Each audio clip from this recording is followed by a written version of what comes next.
Well, over my shoulder, you can see one of the helicopters that was used to take search and rescue volunteers up to the area where the man was eventually found.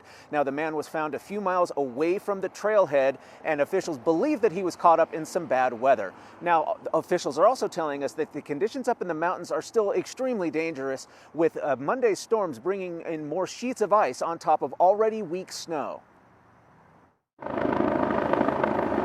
After searching since Sunday, officials were able to find the man on Tuesday. We were able to recover the body of the individual. It was probably about 2.7 miles up from the trailhead itself. We were able to get him off the mountain, and all of our search and rescue teams are off right now as well. Salt Lake County Sheriff's Deputy Arlan Bennett says the hiker was hit by an avalanche and had to be dug out of the snow. Officials were able to ping the hiker's cell phone, and he was wearing a beacon, which did make their search easier.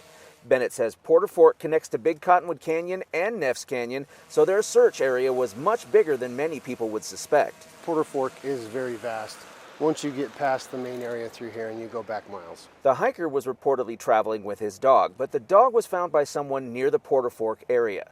Once investigators started tracking the dog's owner, they figured out the hiker was still up the mountains. Officials tried flying over the area on Monday, but there was too much snowfall. But weather conditions were much better today, which made it easier for choppers to fly. And drones, manpower on the ground, and then of course you just try to go for the metadata and stuff like that, where you're going for GPS locations and trying to make it as efficient as possible. And despite how cold it is up Millcreek Canyon, it's still a very popular place for hikers and their dogs to visit.